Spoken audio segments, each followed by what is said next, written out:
What does it take to become a fan's favourite? Skill and ability are never enough. They are merely the qualifying criteria. It takes passion and it takes 100% of what you've got. The fans have to believe that you are leaving it all out there for them. And so we remember most fondly not necessarily the most gifted, but those who gave the most. I think it is in that spirit that we mourn today the loss of Kevin Campbell, who broke through the Arsenal ranks under George Graham at an incredibly good time to be an Arsenal fan after years in the doldrums. George Graham having arrived and cleared out a lot of the overpaid superstars that we'd expected so much from and who delivered so little, and brought in instead an ethic of hard work. Even really talented, gifted players like Rocky Rocastle typified this new approach with their industry, and the unit became as strong as it was because those players pulled for each other.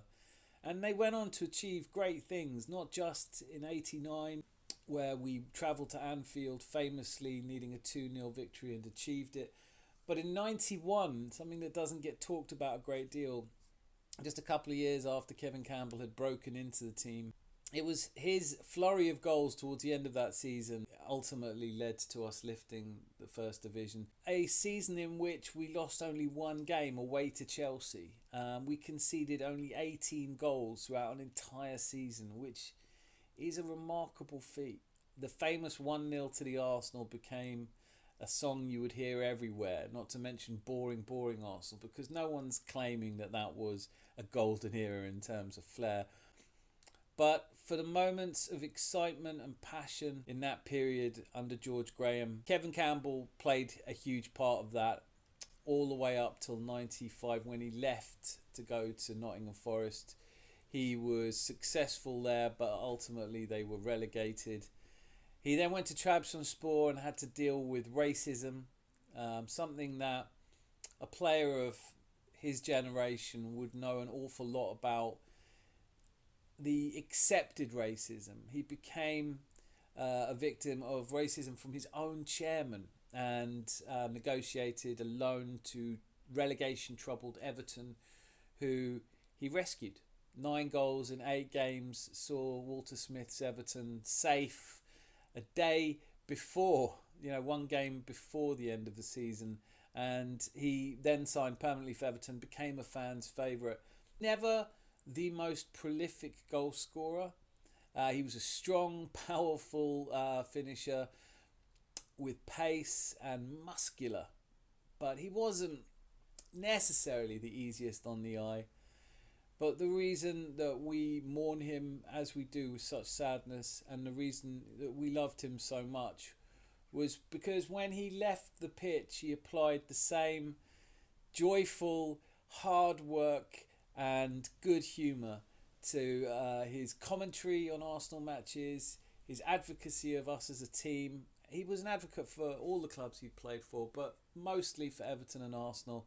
And in recent years, his appearances on the Highbury squad were joyful, insightful, intelligent and cherished by those of us who would wish to have had a chance to put on the shirt that he so proudly wore on our behalf.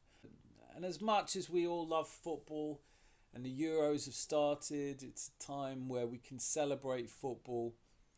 Something that I take great comfort from is that we have a community in football, and people across that community will show their humanity by sending their best wishes to Kevin Campbell's son and family and close friends who had a chance to know him. I didn't. I knew him only through his appearances on social media and his appearances in an Arsenal shirt, but I mourn him. And this is a video I dearly did not want to have to make. 2 weeks ago when we found out how ill he was, I refused to give up hope. Of course, there were rumours circulating that it wasn't going to end well. But today Today we know that we have lost far too young a legend, and from the very bottom of my heart to his family and to all that knew him better, and to all of you that will feel this loss in the same way that I do. And Happy New Year to you, well, and to all the listeners.